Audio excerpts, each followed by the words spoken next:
The morning sun caught him off guard, spilling through the cafe window like an accusation, bright and impossible to ignore, the kind of light that made it hard to hide from the truth of your own life. Marcus Hale had built his world carefully, brick by brick, with quiet routines and firm boundaries, and one of those boundaries was love. He told himself he wasn't broken, just cautious, not lonely, just selective, not afraid, just realistic. Relationships had always felt like promises he could not keep, weights he did not want to carry, so he kept moving forward alone, convinced that was the safest way to live. Before the story unfolds any further, take a moment and ask yourself if you believe in kindness and second chances.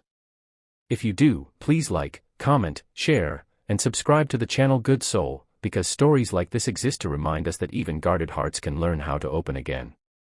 Marcus worked as a freelance architect, which meant his days were flexible but his nights were quiet. He liked it that way. He jogged through the park every morning under clear daylight skies, passing parents pushing strollers, children racing pigeons, and couples holding hands without even realizing how lucky they were. He noticed these things, more than he liked to admit, but he told himself observation was not the same as longing. Then one morning, as the park shimmered in early sun and fresh green leaves, he noticed a small boy sitting alone on a bench, feet dangling, backpack too big for his thin shoulders, staring at the ground like it had personally disappointed him. Marcus would have kept running, would have stayed inside his carefully constructed lane, if something about that stillness had not tugged at him in a way he could not explain. From that day on, the boy became part of the landscape of Marcus's mornings. Always there, always quiet, always alone, the daylight wrapping around him without warmth. Marcus learned his name through the school volunteer board posted near the park pavilion, where he had recently signed up to help design a community reading room, thinking it would be a harmless way to give back without emotional cost. The boy's name was Oliver Reed, 7 years old, living with his mother who worked long shifts at the hospital. Marcus did not plan to notice more, but he did. He noticed the way Oliver flinched at raised voices, the way he clutched books like lifelines, the way he watched other kids with a careful distance, as if expecting to be forgotten. Marcus told himself he was just being responsible, just being kind, nothing more. But kindness, when repeated under daylight and habit, has a way of growing roots. Helping Oliver with reading during the after-school program became routine. Walking him halfway home became normal. Listening to his quiet concentration became comforting. Marcus felt something shift inside him, subtle at first, like a wall developing a crack. He was not ready for a relationship, he reminded himself. He was not built for attachment. Yet every afternoon, as the sun traced long shadows on the sidewalk, he felt a pull stronger than logic, a sense that his presence mattered in a way no blueprint ever had.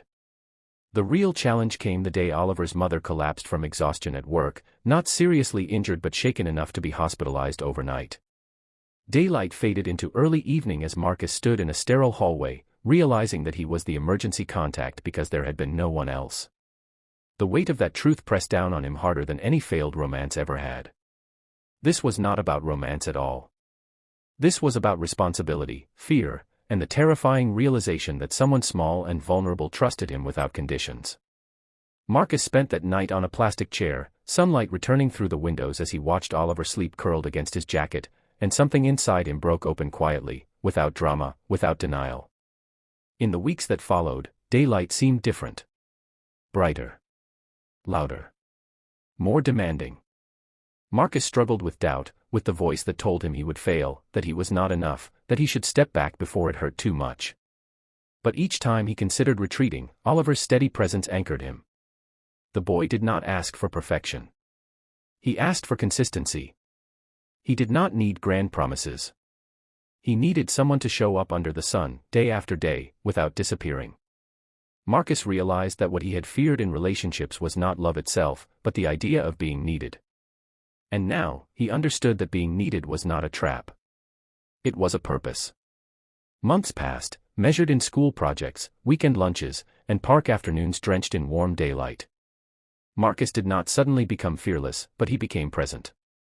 He learned that readiness was not a switch you flipped, but a muscle you strengthened through action. When Oliver's mother recovered and thanked him with exhausted gratitude, Marcus felt no urge to step away. Instead, he felt something steady and calm, like a foundation finally poured. If this story has reached you, if it stirred something quiet inside your chest, please take a moment near the end here to like, comment, and share this video. Your engagement helps stories of hope reach the people who need them most. Special request before we close, please comment the word fatherhood below if you believe family can be built by choice, not just by blood. On a clear daytime afternoon, Marcus watched Oliver run across the park, laughter carried on the breeze, and understood that he had not been waiting for the right relationship. He had been waiting to become the right person. And sometimes, love does not arrive as romance, but as a small hand trusting you to hold on, teaching you that the bravest thing you can do is stay.